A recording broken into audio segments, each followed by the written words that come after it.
আসসালামু আলাইকুম। তো আমরা চলে আসলাম লাইভে আজকে তোমাদের সামনে।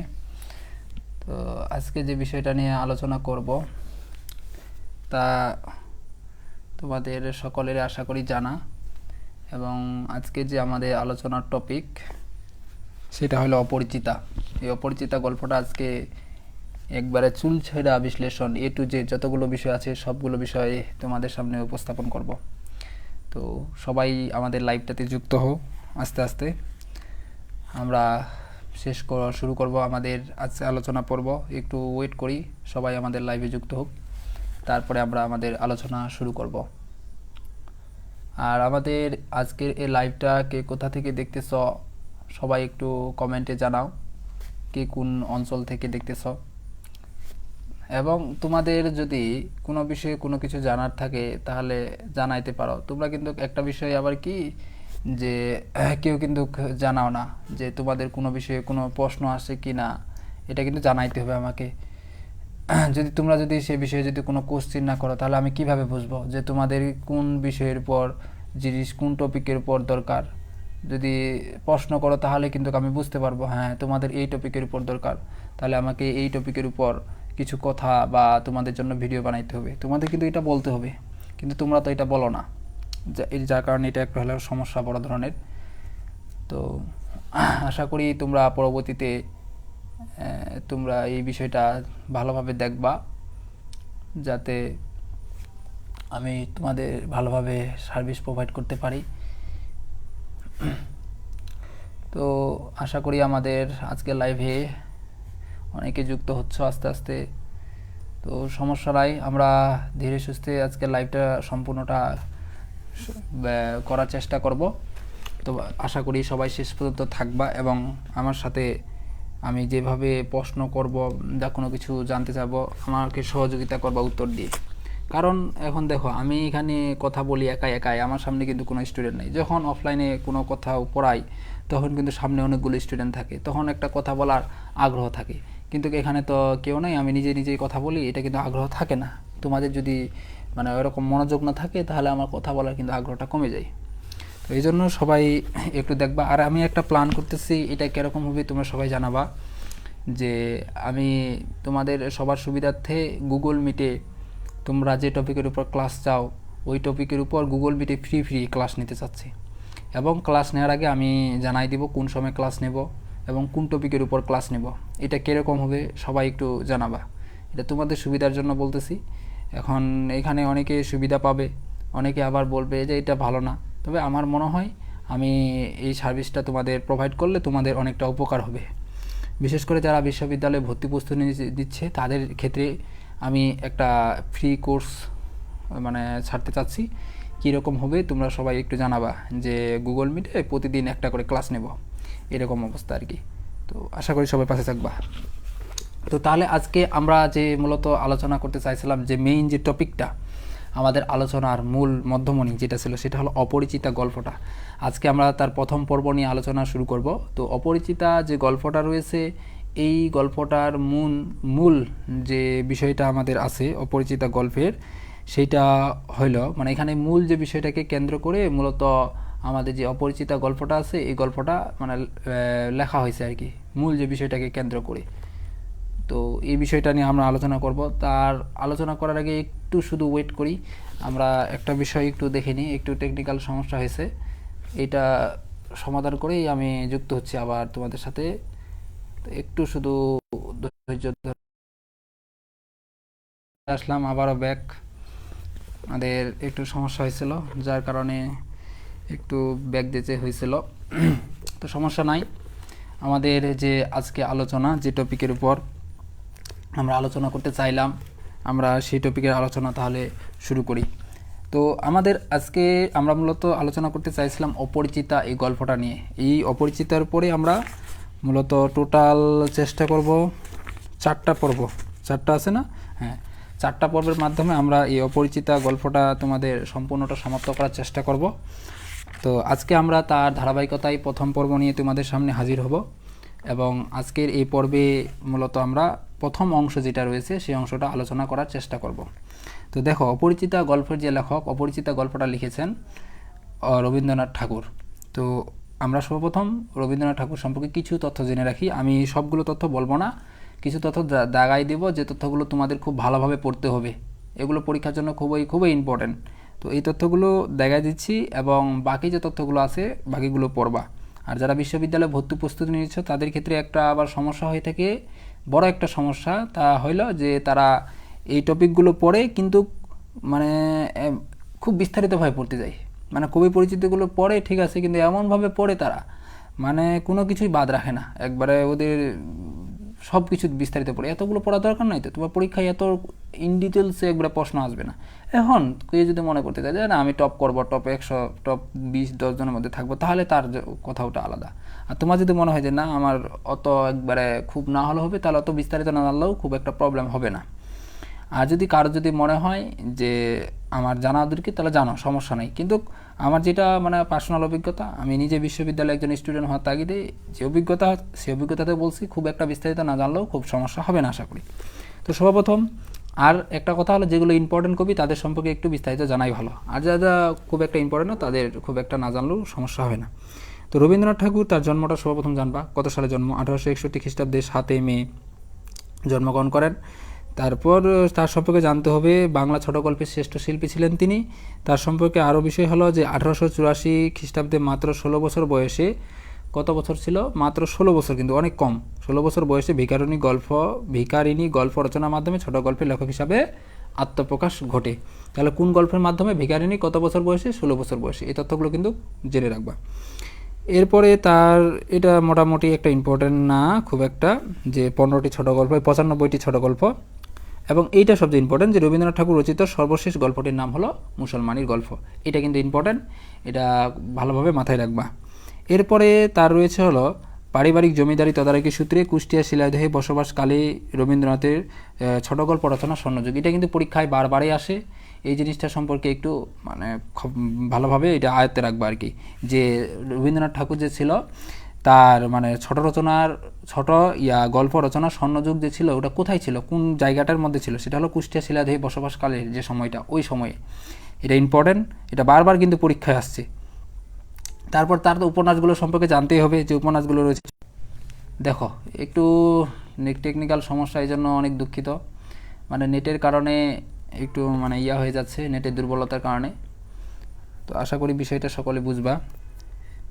তো এরপরে তার যে উপন্যাসগুলো আছে, তার উপন্যাসগুলো হলো চোখের বালি, গোড়া, চতুরঙ্গ, ঘরের বাইরে, শেষের কবিতা, যোগাযোগ, এবং তার অনেকগুলো নাটক রয়েছে। নাটক হলো রাজা, অচলায়তন, ডাকঘর, মুক্তধারা, রক্তকরবী। এরও সাহিত্যের মধ্যে আরও তার অনেকগুলো অংশ কিন্তু রয়েছে। তো এখন এই যে সাহিত্য অংশগুলো রয়েছে, এই সাহিত্য অংশগুলো সম্পর্কে কিন্তু মোটামুটি সবগুলো সম্পর্কে একটা ধারণা রাখতে হবে তোমার। তবে তোমার বইয়ের যে অংশগুলো আছে এইগুলো সম্পর্কে ধারণা তো মাস্ট বি রাখতে হবে, মানে এগুলো বাদ দেওয়া যাবেই না। রবীন্দ্রনাথ ঠাকুর সম্পর্কে তোমার বইয়ে যে তথ্যগুলো, বিশেষ করে আমি যেগুলো বললাম, এগুলো একেবারে মুখস্থ করতে হবে। এরপর তার মৃত্যুটা যেটা রয়েছে, এই মৃত্যুটা, এগুলো জানলেই মোটামুটি আশা করি হয়ে যাবে তোমার, আর ইন ডিটেলস না জানলেও খুব একটা প্রবলেম হবে না। তো এখন অপরিচিতা যে গল্পটা আমরা আলোচনা করতে চাইলাম, এই গল্পটার মূল থিমটা কি তাহলে আমরা এখন বলি। মানে এই গল্পটার মূল থিম কি, মানে কোন বিষয়ে প্রেক্ষাপটে এই গল্পটা লেখা হয়েছে, মানে কোন বিষয়টাকে কেন্দ্র করে। যে কোনো কবিতা, গল্প, উপন্যাস আমাদের যেটাই পড়ি না কেন, ওইটার কিন্তু একটা মূল থিম থাকে, মানে কোনো একটা বিষয় বা প্রেক্ষাপট বা যেটাই হোক সেটাকে কেন্দ্র করে কিন্তু এটা লেখা হয়, মানে ওইখান থেকে শিক্ষার একটা কোনো উদ্দেশ্য থাকে। তো ঠিক তেমনিভাবে অপরিচিতা গল্পের আমাদের যে মূল যে থিমটা, যে বিষয়টা প্রেক্ষাপটে এই যেটা লেখা, সেটা হলো নারীদের অবমূল্যায়ন। মানে নারীদের অবমূল্যায়ন বলতে কি, নারীদের মূল্যায়িত না হওয়া ঠিকভাবে, যতটুকু হওয়া দরকার ততটুকু না হওয়া। তারপর এখানে বলতে পারি আরও একটা, নারীর আত্মমর্যাদাবোধ, এটা বলতে পারি। এবং এখানে যৌতুক প্রথা যে বিষয়টা রয়েছে, এই যৌতুক প্রথা এটাও সম্পর্কে আলোচনা করা হয়েছে কিন্তু আমাদের এই অপরিচিতা গল্পে। তো আমরা আমাদের যে অপরিচিতা গল্পটা আছে, এই গল্পের মধ্যে এখন ঢুকে যাই, তাহলে আস্তে আস্তে আমরা ধারাবাহিকভাবে আলোচনা করব। তো সর্বপ্রথম আমাদের যে গল্পটা রয়েছে, সেই কিছু কথা আগে বলে নিই, তাহলে বিষয়টা তোমাদের গল্পটা বুঝতে সুবিধা হবে। সেটা হলো যে এই অপরিচিতা যে গল্পটা কবি লিখেছেন, এই কবি লিখেছেন মানে তার অতীতের জীবনের একটা ঘটে যাওয়া ঘটনা নিয়ে।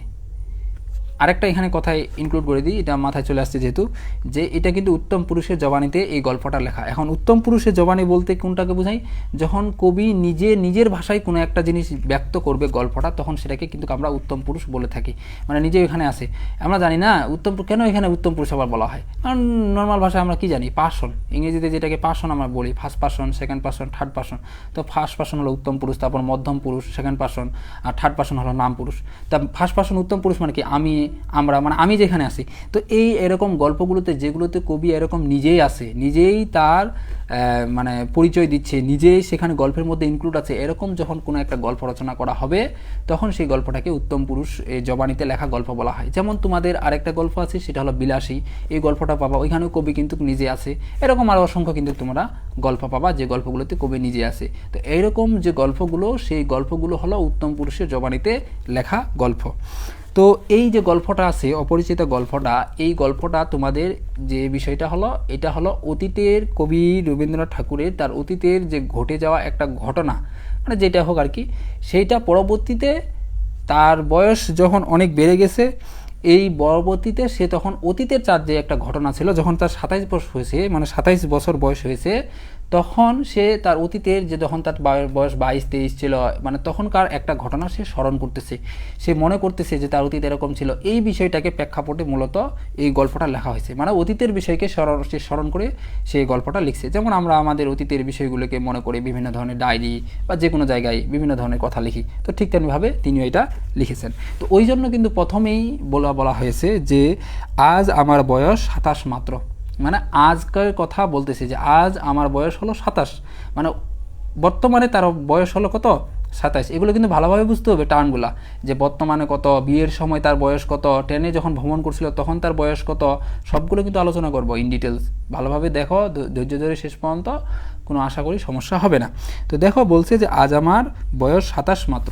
কার বয়স? এখন এখানে যে প্রধান যে নায়ক যেটাকে বলা হয়ে থাকে, যদিও এটা একটা মানে যে অপরিচিতা যে গল্পটা আছে, এই গল্পটা একটা লাভ স্টোরি রিলেটেড, মানে একটু ভালোবাসা টাইপের আর কি গল্পটা হয়ে থাকে, মানে তোমরা ভালোভাবে পড়লেই বুঝবা আশা করি। তো এখানে যে নায়ক বা প্রধান যে ভূমিকা পালন করবে সেটা হলো অনুপম, এবং যার বয়স হলো বর্তমানে কত, 27। এবং এখানে একটা কথা আছে, এই কথাটা কিন্তু খুবই খুবই ইম্পর্টেন্ট, এটা কিন্তু অনেক সময় খ নাম্বার আসছে, যে এ জীবনটা না দৈর্ঘ্যের বলতে এখানে যে জিনিসটাকে বোঝাচ্ছে সেটা হলো কি, বয়স হিসাবে বড়, ওইটা বলছে যে দৈর্ঘ্যের এই জীবনটা না দৈর্ঘ্যের হিসাবে বড় না গুণের হিসাবে বড়। মানে সে বলতে চাচ্ছে আমাদের যে এই জীবনটা রয়েছে, অর্থাৎ আমাদের যে বয়স হিসাবে যে আমরা বড় হচ্ছি, এই বিষয়টা, এই বিষয়ের মধ্যে আমাদের অনেক গুণাবলী যে অভাব রয়েছে সেটার মানে মধ্যে আমরা লক্ষ্য করতে পারতেছি, অর্থাৎ কর্মদক্ষতা বা অভিজ্ঞতার অভাব অনেকগুলো রয়েছে। ওই জন্য বলছে এই জীবনটা দৈর্ঘ্যের হিসাবে বড় না গুণের হিসাবে বড়, মানে এই আমাদের যে জীবনটা রয়েছে, জীবনটাতে না অনেক বয়স আমরা পাচ্ছি বেঁচে থাকার জন্য, মানে সারা জীবন ধরে বেঁচে থাকতেছি, না এরকম হয় যে না গুণের হিসাবে, না অনেকগুলো আমাদের মধ্যে গুণাবলী আছে, মানে আমাদের মধ্যে কোনোটাই নাই, মানে সবটুকুই ফাঁকা, এরকমটা সে বলতে চাচ্ছে। তবু ইহার একটা বিশেষ মূল্য আছে, বলতেছে যদিও এরকমটা মানে হয়, কিন্তু তারপরেও এই যে বিষয়টা আছে এটার একটা গুরুত্ব আছে। সেই গুরুত্বটা কি, ইহা সেই ফুলের মতো যাহার বুকের উপর ভ্রমর আসিয়া বসিয়াছিল, এবং সেই পদক্ষেপে বলতে তোমার এখানে হলো পদচারণা করা বা সেটা পার হওয়া, যেটাই বলবা একই কথা। ইতিহাসে তাহার জীবনে মাঝখানে ফলের মতো গুটি ধরিয়া উঠিয়াছে। ফলের মতো গুটি বলতে এখানে মূলত যে জিনিসটাকে বোঝাচ্ছে, অন্তঃসার শূন্য জীবন, এর কথা মূলত বোঝানো হয়েছে।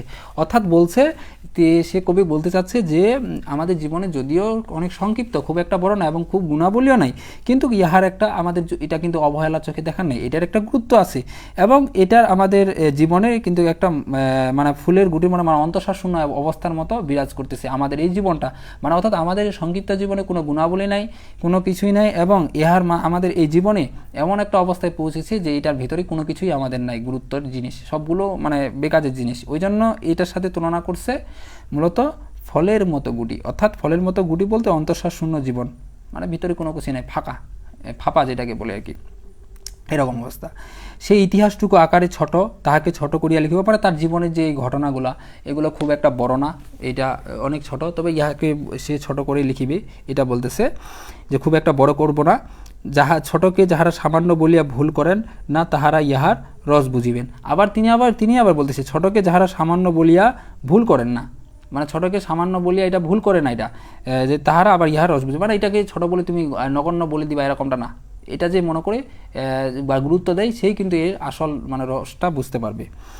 এরপরে বলেছে যে কলেজে যতগুলো পরীক্ষা পাশ করিবার সব আমি চুকাইয়াছি বলতে সম্পূর্ণ করেছে, মানে কলেজে যতগুলো পরীক্ষা দেওয়ার সে সবগুলো দিয়েছে। এরপর হলো ছেলেবেলায় আমার সুন্দর চেহারা লইয়া পণ্ডিত মশাই আমাকে শিমুল ফুল ও মাকাল ফলের সহিত তুলনা করিয়া বিদ্রুপ করিবার সুযোগ পাইয়াছিলেন। এখন এখানে এটা খুবই একটা ইম্পর্টেন্ট তথ্য, এটা মানে দাগায় নিতে পারো যে যে অনুপমকে কোন কোন বিষয়ের সাথে তুলনা করা হয়েছে। অনুপমকে মূলত শিমুল ফুল ও মাকাল ফলের সহিত তুলনা করা হয়েছে, কিন্তু অর্থাৎ এটা কে করছিল? শিক্ষক মশাই। এটা কিন্তু বারবার আসছে এই প্রশ্নটা, আবারও বলছি এটা বারবার আসছে, এই জন্য এটা দাগায় নাও যে ছোটবেলায় তার সুন্দর চেহারা, মানে অনুপমের যে চেহারা খুব সুন্দর ছিল, এই সুন্দর চেহারাকে নিয়ে মূলত পণ্ডিত মশাই তাকে শিমুল ফুল এবং মাকাল ফল যে রয়েছে এগুলোর সহিত তুলনা করতো। মানে তার মাকাল ফল তোমরা অনেকে দেখছো, মাকাল গ্রামগঞ্জে অনেক জায়গায় হয়, জঙ্গলে।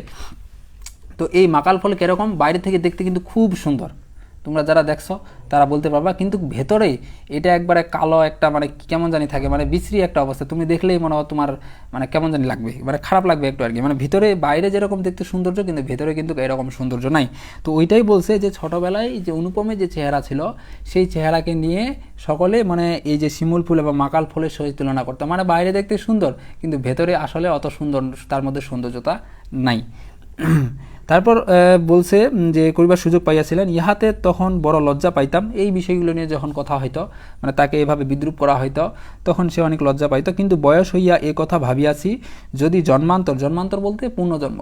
এখন রবীন্দ্রনাথ ঠাকুর যেহেতু হিন্দু ছিল এবং হিন্দুদের মাঝে একটা তাদের বিশ্বাস আছে যে যে কোনো ব্যক্তি পূর্ণজন্ম হয়। আমাদের মুসলিম ধর্ম যদিও এটা বিশ্বাস নাই, কিন্তু তাদের ধর্মে একটা বিশ্বাস আছে যে একজন মানুষ মারা গেলে পরবর্তীতে সে আবার বিভিন্নভাবে মানে বিভিন্ন উপায়ে বলতে কি, এখন মনে করো একজন হয়ে আরেকজন পরবর্তীতে অন্য মানে কোনো জীবজন্তু বা যে কোনো হোক বা মানুষ হিসাবে বা যে কোনোভাবে সে আবার পুনর্জন্ম হতে পারে আর কি। এটাই মানে ওদের ধর্মে এরকম বিষয়টা আছে, ওই জন্য এটা বলছে যে যদি জন্মান্তর থাকে মানে পুনর্জন্ম থাকে, তবে আমার মুখে স্বরূপ এবং পণ্ডিত মশাইদের মুখে বিদ্রুপ আবার যেন অমনি করিয়ায় প্রকাশ পায়। মানে তার মূলত এখানে যে লাইনটা রয়েছে, এই যে যদি যেখান থেকে শুরু করলাম, যদি জন্মান্তর থাকে এখান থেকে শেষ পর্যন্ত প্রকাশ পায়, এটার টোটাল অর্থ লিখে দিতে পারো ব্যক্তিত্বহীনতা প্রকাশ। আমি কিন্তু তোমাদের অনেকগুলো নোট বলে দিচ্ছি যে কোনটার অর্থ কী, কোনটার লাইনের অনুধাবন কি, মিনিং কী। এখন এগুলো কিন্তু তোমাদের আমি বলার সাথে সাথে কিন্তু নোট করে নিতে হবে। এখন যারা নোট করবে না তাদের কিন্তু সমস্যা হয়ে যাবে পরবর্তীতে, তো ওই জন্য সাথে সাথে নোট করে নিবা। তো এরপরে দেখো তারপর বলছে যে প্রকাশ করিয়াছেন, আমার পিতা এককালে গরিব ছিলেন। তার যে পিতা ছিল অর্থাৎ অনুপমের যে পিতা ছিল সে কিন্তু গরিব ছিল, খুব ধনী ফ্যামিলির সন্তান ছিল না। ওকালতি করিয়া তিনি প্রচুর টাকা রোজগার করেছিলেন, খুবই ইম্পর্টেন্ট। তাহলে যে অনুপমের বাবা কী ছিলেন? উকিল ছিলেন, এবং ওকালতি করিয়া তিনি অনেক টাকা রোজগার করেছিলেন। ভোগ করিবার সময়ও নিমিষমাত্র পান নাই, অর্থাৎ সে আগে থেকে কি হয়ে গেছে?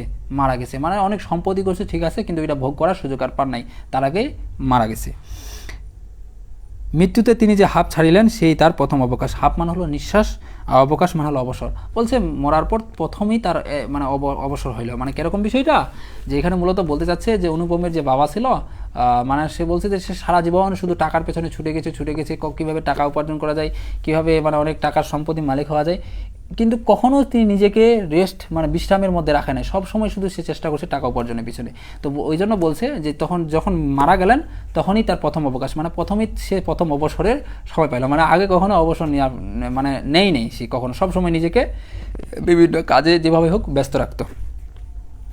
তো এরপরে দেখো, এরপরে আছে আমার তখন বয়স অল্প, মার হাতে আমি মানুষ। মানে তো কে? এই যে অনুপম যে রয়েছে, বলছে তার বয়স অনেক কম ছিল তার বাবা যখন মারা যায়, তো তার মা যে রয়েছে তার মার হাতে সে বড় হয়েছে। মা গরিবের ঘরের মেয়ে, তার মা আবার মানে খুব ধনী ফ্যামিলির মানে মেয়ে ছিল না, মানে নিম্ন মধ্যবিত্ত পরিবারের।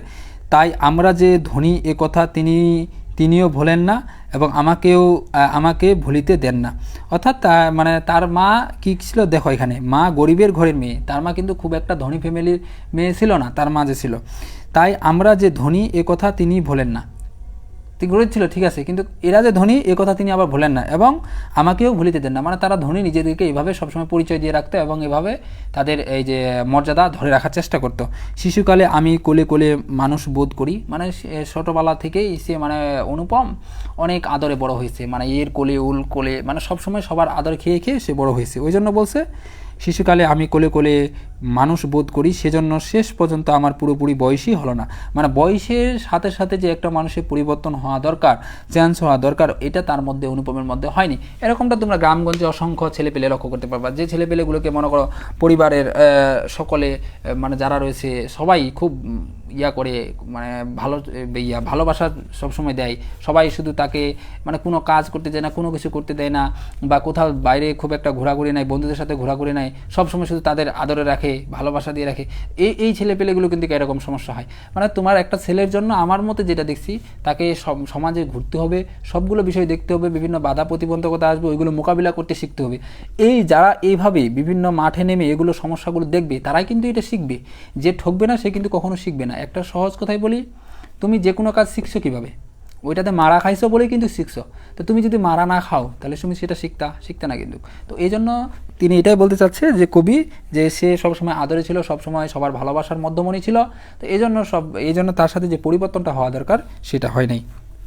আজও আমাকে দেখিলে মনে হইবে আমি অন্নপূর্ণার কোলে গজানন, গজানন মানে হলো গজ বা হাতি, আনন অর্থাৎ গণেশকে মূলত এখানে বোঝানো হয়েছে, ছোট ভাইটি, অর্থাৎ ছোট ভাই বলতে এখানে গজাননের ছোট ভাই বলতে এখানে কার্তিককে বোঝানো হয়েছে। অর্থাৎ তার যে মানে ভালোবাসা তার প্রতি সবার, এটাকে মূলত এখানে ইঙ্গিত করা হয়েছে। মানে সে এত মানে সবার আদরের ছিল, মানে ভালোবাসা ছিল, মানে যা বলার বাইরে আর কি। আমার আসল অভিভাবক হলো আমার মামা। এই যে মামা, এই মামাকে নিয়েই কিন্তু মূলত এই বিষয়ের সবগুলো আলোচনা, অর্থাৎ মামাই মূলত এই ঘটনার যতগুলো মানে আছে, ঝামেলা আছে, অপরিচিতা গল্পের আমরা দেখব সবগুলোই মূলত তার মামাকেই কেন্দ্র করে, অর্থাৎ তার মামাই বিভিন্ন ধরনের ঝামেলা সৃষ্টি করবে। কিন্তু মানে এখানে আমরা যদি ভিলেন হিসাবে ধরতে চাই, তো ভিলেন হিসাবে আমরা কিন্তু তার যে মামা রয়েছে তার মামাকে কিন্তু আমরা ধরতে পারি, মানে প্রধান যে ভিলেন আর কি। তো দেখো, তার চরিত্র সম্পর্কে জানতে হবে। তোমরা একটা কাজ করবা, কি কাজ? যে তোমরা সর্বপ্রথম এই গল্পে যে চরিত্রগুলো আছে এই চরিত্রগুলো সুন্দরভাবে লিখে নিবা। আমাদের একজন কমেন্ট করছে, মেহেদি হাসান ভাইয়া, এক্সিলেন্ট, অসংখ্য ধন্যবাদ ভাইয়া সাথে থাকার জন্য। আশা করি আপনি ভালো আছেন। তো যে চরিত্রগুলো আছে সেই চরিত্রগুলো আমরা সর্বপ্রথম লিখে নিব, অনুপম, কল্যাণী, তারপর মামা, এবং তার চরিত্র সম্পর্কে কী কী বৈশিষ্ট্য আছে, আমাদের গল্পের মধ্যে কী কী বৈশিষ্ট্য লক্ষ্য করতে পারতেছি, এবং ওই চরিত্র সম্পর্কে ওই গুরুত্বপূর্ণ কোনো উক্তি রয়েছে, সেগুলো সবগুলো সুন্দর করে নোট করবা। তুমি যদি নোট না করো তাহলে কিন্তু মনে থাকবে না, সব হারাই যাবে। এবং নোট তোমাদের আমার মতে বইয়ের মধ্যে করাই সবচেয়ে বেস্ট হবে এমনিতেই। আর চরিত্রগুলো তোমরা অন্য এক খাতার মধ্যে সুন্দর করে নোট করবা, নোট করে বইয়ের মধ্যে মানে বসাই দিবা, স্টিকার নোট বা যেভাবে হোক। দেখো তাহলে, আসল অভিভাবক হলো তার কে? অনুপমের আসল অভিভাবক হলো তার মামা। তিনি আমার চেয়ে বছর 6 বড়, মানে হলো 6 বছর তার চেয়ে বড়। কার চেয়ে? অনুপমের চেয়ে বড়। তারপরে অনুপমের বয়স যখন 27 বছর, খুব ভালো করে বুঝো, অনুপমের বয়স যখন কত বছর? 27 বছর। তখন তাহলে তার মামার বয়স কত বছর হবে? 33 বছর, নর্মাল হিসাব। এখন তোমাকে কিন্তু এখানে বলবে না যে মানে ইয়ার বয়স কত, তার মামার বয়স কত, কারণ এখানে এমনিতে বোঝা যাচ্ছে তার চেয়ে 6 বছরের বড়। 6 বছরের বড় মানে কি? তখন 33 বছর বয়স, নর্মাল হিসাব, অত খুব একটা হার্ড না। তখন যদি বলে বিয়ের সময় তাহলে মামার বয়স কত, তখন তাহলে এই যে বিয়ের সময় অনুপমের কত ছিল? বিয়ের সময় অনুপমের ছিল 22 বছর, তো 23 বছর, সরি দুঃখিত ভুল বলছি। অনুপমের সময় বিয়ে, মানে যখন বিয়ে হয় অনুপম, ওই বিয়ের সময় অনুপমের বয়স ছিল 23 বছর। তার মানে তখন তার মামার বয়স কত? 23-এর সাথে 6, এভাবে। মানে মূলত তোমার এই কথাটাই মাথায় রাখতে হবে যে যে রয়েছে তার মামা রয়েছে তার চেয়ে কত বছরের বড়? 6 বছরের বড়। ওটা যেভাবে থাকো এখন দেখো, এটা খুবই কিন্তু ইম্পর্টেন্ট, এটা কিন্তু বারবার পরীক্ষা আসছে। কিন্তু ফল্গুর বালির মতো তিনি আমাদের সমস্ত সংসারটাকে নিজের অন্তরায়ের মধ্যে শুষিয়া লইয়াছেন। অর্থাৎ এখানে কেরকম বিষয়টা দেখো, ফল্গু হলো ভারতের একটা নদী। তো সেই নদীটা কেরকম নদী? ওই নদীটা মনে করো উপরে বালুর স্তর আছে এবং ওইটার নিচ দিয়ে পানি মূলত প্রবাহিত হচ্ছে। অর্থাৎ আমরা যদি পানি খুঁজতে চাই তাহলে ওই বালুটা কী করতে হবে? সরাইতে হবে, নতুবা কিন্তু আমরা পানি পাবো না। এখন অনেকের মনে প্রশ্ন হতে পারে, তাহলে উপরে বালুটা কীভাবে ভেসে আছে, পানি নিচ দিয়ে পানি যাচ্ছে? ওইরকম না যে একবার পানির স্রোত যাচ্ছে উপরে, মনে করো একটা ছাদের মতো বালুটা আছে, এরকম না। জাস্ট পানির ঝর্ণার মতো একটা ঝরার মতো যাচ্ছে আর কি, এরকম। মানে পানির একটা ঝরা আর কি, যেটাকে বলতে পারি আমরা। মানে ওইরকম পানিটা প্রবাহিত হয় না, একটা মানে ভালোই একটা প্রবাহিত হয়, কিন্তু ওইরকম প্রবাহিত হয় না যেমন একটা মানে উপরে কোনো একটা ছাদের মতো একবারে থাকে উপরে বালুটা, এরকম না আমরা। তবে তাহলে এখানে নর্মাল যে বিষয়টা, আমরা একটু নর্মালভাবে ভাবলে বিষয়টা কি হয়, যে ফল্গু নদী হলো এমন একটা নদী, ওই নদীতে উপরে হলো বালু রয়েছে, বালুর স্তর, এবং ওইটার নিচে মূলত পানি রয়েছে। তো এখন আমরা যদি পানি খুঁজতে যাই তাহলে কী করতে হবে, আমাদের ওই আগে বালুটা সরাইতে হবে, তাহলে আমরা সেই পানিটা পাবো। ঠিক তেমনিভাবে অনুপমের যে মামা রয়েছে, তিনি তাদের যে পরিবারটা রয়েছে সেই পরিবারটাকে এমনভাবে মানে রেখেছে, পরিবারের ভিতরে আমাদের যাইতে হলে সর্বপ্রথম তাদের কী করতে হবে, যে তার মামা রয়েছে তার মামার সাথে যে কোনো বিষয়ে, মানে তার মামাই হলো প্রথমে, আগে যে কোনো যেটা হোক তার মামার সাথে কথা বলতে হবে, তারপরে তাদের ভিতরে যাইতে পারবে, এরকম অবস্থা। অর্থাৎ যে কোনো পরিস্থিতিতে মোকাবিলায় যে কোনো জায়গায় হোক তাদের মামাই হলো প্রধান সর্বপ্রথম, তারপরে ভিতরে এদিকে। এই জিনিসটাই মূলত তার মামার যে ভূমিকাটা এখানে সেটা মূলত প্রকাশ করছে আর কি। তারপর তাহাকে না কুড়িয়া এখনকার এক গণ্ডুষ রস পাইবার জো নাই। এক গণ্ডুষ বলতে এক মুখ বা এক কোষ বা এরকম, মানে অর্থাৎ তাহাকে খুঁড়িয়া মানে তার মামাকে ছাড়া কোনো কিছুই তাদের পরিবারে সম্ভব নয়। এখানে কিন্তু বোঝাচ্ছে একটা বিষয়, মানে ইঙ্গিত করতেছে আরেকটা বিষয়, এইটা দ্বারা বোঝাচ্ছে অন্য একটা বিষয়। কিন্তু তুমি ভালো করে দেখো, নর্মাল যদি বুঝো অন্য একটা বিষয় বোঝাবে, কিন্তু এখানে মূলত ওইটা দ্বারা কিন্তু ইঙ্গিত করতেছে আরেকটা বিষয়কে। মানে কীরকম বিষয়টা, এখানে তোমাদের এইচএসসিতে এরকম কিন্তু বেশিরভাগই গল্প এবং কবিতাগুলো, বিশেষ করে কবিতাগুলো আরও এরকম কিন্তু থাকে, মানে একটা শাব্দিক অর্থ থাকে নর্মাল, মানে ওইটা দ্বারা একটা নর্মাল অর্থ বোঝাই, কিন্তু ওইটা ভাবার্থ মানে ওইটা দ্বারা মূলত অন্য একটা বিষয়কে ইঙ্গিত করতেছে, এরকম ঠিক এখানেও ওই একই হিসাব। মানে এরকম কিন্তু বেশিরভাগ থাকবে, কারণ যেহেতু তোমরা একটু মানে উচ্চ লেভেলে আসছো, এই জন্য একটু হাত ভাষা দিবেই, এটাই স্বাভাবিক। তো তখন বলছে এই কারণে কোনো কিছুর জন্যই আমাকে কোনো ভাবনা করিতে হয় না। কাকে? অনুপমকে। মানে এই লাইনটার অর্থ লিখে নিতে পারো দায়িত্বহীনতা, মানে তার মধ্যে দায়িত্বহীনতা নেই। বলতেছে যে তাদের মামা যে এরকম ছিল, মানে এটার জন্য মূলত তাদের মানে তার যে মামাই প্রধান কর্মকর্তা ছিল, মামা ছাড়া অন্য কেউ ছিল না, তো এটার জন্য তাকে কখনো চিন্তা করতে হয় নাই। মানে তার মামাই সব সময় তাদের পরিবারে যাহা কিছু করা লাগে, যত সম্ভব কাজ যাহা কিছু হোক যেটাই করা লাগে তার মামাই করতো। তো এখন কথার কথা আমি যে আছি, আমার মনে করো এখন লেখাপড়া করতেছি, আমি মনে করো বরিশাল বিশ্ববিদ্যালয়ে এখন পড়তেছি, তো এখন তুমি মনে করো অন্য কোথাও পড়তেছো, এখন তোমার বদলে যদি অন্য কেউ তোমার লেখাপড়া করা লাগে, কী কী অ্যাসাইনমেন্ট করা লাগবে, কী কী পরীক্ষা দেওয়া লাগবে, সবগুলো যদি করে দেয়, তাহলে মনে করো তুমি কি পড়াশোনা করবা, বা আমি কি পড়াশোনা করব? কখনোই কিন্তু পড়াশোনা করব না। তো তার মানে তখন কিন্তু তারপর আমাদের একটা নির্ভরতা চলে আসবে, সে তো কাজটা করতেছে, তাহলে আমি কি কেন আর করব, আমার মধ্যে একটা দায়িত্ব, তখন দায়িত্বশীলতা কিন্তু জিনিসটা আর থাকবে না। ঠিক তেমনিভাবে তার যে অনুপম যে আছে তার মধ্যেও এই জিনিসটা কিন্তু হয়েছে, অর্থাৎ অনুপমও ওই ঠিক একইভাবে সে যে তার মামা রয়েছে, যদি তার মামাই প্রধান হিসাবে কাজ করছে, তার মামাই মনে করো সবগুলো বিষয় দেখাশোনা করতেছে, সবগুলো হ্যান্ডেল করতেছে, এই জন্য অনুপম এখানে একটা অবহেলা ভাব দেখাচ্ছে। মানে সে বলতেছে তার তো আছেই, তার মামাই তো সব কিছু দেখতেছে, তাহলে আমারও তো মানে গুরুত্ব দেওয়ার কী দরকার। তো এরপরে দেখো, এরপরে আছে কন্যার পিতা মাত্রই স্বীকার করিবেন আমি সৎপাত্র। মানে কে কন্যার পিতা? কন্যার পিতা বলতে এখন যে অনুপমের একটা বিয়ের মানে এখানে একটা বিষয় পাবো, আস্তে আস্তে বিয়ের মধ্যে এটার মধ্যে ঢুকবো। তো দেখো বিষয়টা খুব সুন্দর করে উপস্থাপন করার চেষ্টা করবো, ইজিলি বুঝতে পারবা। তো কন্যার পিতা মাত্রই স্বীকার করবে আমি সৎপাত্র। কেন? কারণ সে খুব ভালো ব্যবহার, নিজেকে মানে নিজের যে গুণাবলীগুলো আছে, মানে আমি এইটা আমি সেটা এরকম সে প্রকাশ করতেছে আর কি। এজন্য বলতেছে কন্যার পিতা স্বীকার করবেন আমি সৎপাত্র, আমি ভালো পাত্র, আমি কোনো অন্যায় অবিচারের মধ্যে করি নাই, আমি সবসময় মানুষের সাথে ভালো ব্যবহার করি, ভালোভাবে চলি, এটাই। তামাকটুকু পর্যন্ত খাই না, এই যে তামাক, বিড়ি, সিগারেট, এগুলো বিভিন্ন ধরনের মাদক দ্রব্য যেগুলো হোক, মানে কি এগুলো আমি কিছুই খাই নাই। ভালো মানুষ হওয়ার কোনো ঝঞ্ঝাট নাই, ঝঞ্ঝাট বলতে হলো ঝামেলা নাই। ভালো মানুষ হওয়ার মানে ভালো মানুষ এই যে হওয়ার কোনো ঝঞ্ঝাট নাই, মানে আমি যে ভালো মানুষ না এরকম হওয়ার কোনো ঝামেলা নেই আমার মধ্যে, আমি অলওয়েজ ভালো মানুষ হয়ে আছি, তাই আমি নিতান্তই ভালো মানুষ। এই জন্য সে ভালো মানুষ, মানে বাধ্যতার জন্য, মানে সে খারাপ মানুষ না এরকম না, এই যে সে খারাপ মানুষ হয়েছে তাকে ভালো মানুষ হইতে রূপান্তর হতে হবে এরকমটা তার মধ্যে নেই, সে অলওয়েজ ভালো মানুষ আছে। মাতার আদেশ মানিয়া চলিবার ক্ষমতা আমার আছে, বস্তুত না মানিবার ক্ষমতা আমার নাই। মানে তাদের আদেশ যেটা বলবে সেটাই মানতে হবে, মানে নিজের যে একটা স্বাধীনতা রয়েছে, মত প্রকাশ অধিকার রয়েছে, তার মধ্যে ওইটা একদম নাই একবারে। এরপরে যেটা আছে ক্ষমতা আমার আছে, বস্তুত তা মানিবার ক্ষমতা আমার নাই। অন্তপুরের মানে ঘরের ভেতরের মহিলাদের শাসন বা অন্দরমহল যেটাকে বলে, অর্থাৎ অন্তপুরের শাসন চলিবার মতো করিয়াই আমি প্রস্তুত হইয়াছি। যদি কোনো কন্যা স্বয়ংবরা হন তবে এই সুলক্ষণটি স্মরণ রাখিবেন। অর্থাৎ সে মূলত এখানে যে জিনিসটাকে ইঙ্গিত করতেছে যে ভেতর বাড়ির বলতে মূলত সেখানে সে মায়ের যে আদেশ রয়েছে সেগুলো সে কখনো অন্যায় করে নাই, তারা যেটা বলছে সে সেটা সবসময় অলওয়েজ মেনে নিয়েছে, সে তাদের কথা কখনো ফেলতে পারে নাই। তো বলতেছে যে এরকম মানে সৎপাত্র আর তারা কোথায় পাবে, আমি তো মানে সবগুলো ওদের কথাই মানি। তার মানে যখন তার নতুন স্ত্রী আসবে সেও তার কথা শুনবে, সে যেটা বলবে এটা মেনে চলবে। তো মূলত এই জিনিসটাই সে মূলত ইঙ্গিত করতে চাচ্ছে যে আমি তো এরকম টাইপের, তাহলে তাহলে তাদের আরও পছন্দ কেন হবে না, অবশ্যই পছন্দ হবে, কারণ আমি তো তাদের কথা কখনো ফেলবো না, তারা যেটা বলবে আমি তাদের কথা সেটা স্মরণ করব। বলতে এরকম বর্তমানে তো মানুষ পাওয়া খুব দুষ্কর, মানে অন্য কথা শুনে। তো সে বলতেছে যে আমার মধ্যে এই গুণটা আছে।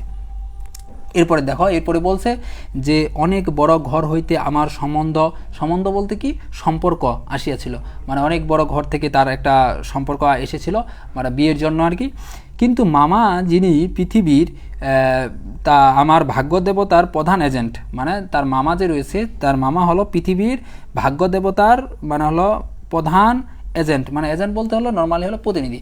আর এখানে মূলত বোঝানো হয়েছে যে ভাগ্য দেবতা প্রধান এজেন্ট কেন বলা হয়েছে, মূলত এই কারণে এটা কিন্তু খ নম্বরের জন্য অনেক ইম্পর্টেন্ট, এটা কিন্তু ভালো করে বুঝবা যে তার মূলত এখানে প্রভাব বিস্তার করা যাবে না, মানে যে তার যে মামা রয়েছে একটু ভুল বলছি, তার যে মামা রয়েছে তার মামাই মূলত তার ভাগ্যটা নির্ধারণ করে থাকে। কীরকম, আমরা যখন আমাদের জীবনে রিয়াদ হোসেন বলছে, আমার ক্লাসমেট বন্ধু, অনেক সুন্দর একটা ক্লাস, ধন্যবাদ বন্ধু, আশা করি তুমি ভালো আছো।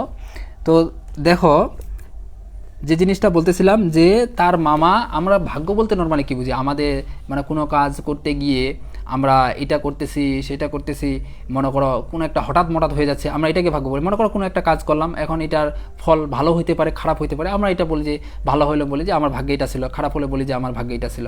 তো অনুপমের ক্ষেত্রে কি হইতো বিষয়টা, মানে অনুপম কোনো একটা কাজ করতে চাইলে তার মামা মানে তাকে নির্ধারণ করে দিত যে তুমি এটা করো, তুমি এটা করলে এইটা হবে, তোমার এটা সেটা, মানে তার মামাই প্রধান, তার ভাগ্য দেবতা, মানে তার মামাই সব কিছু তা নির্ধারণ করে দিত।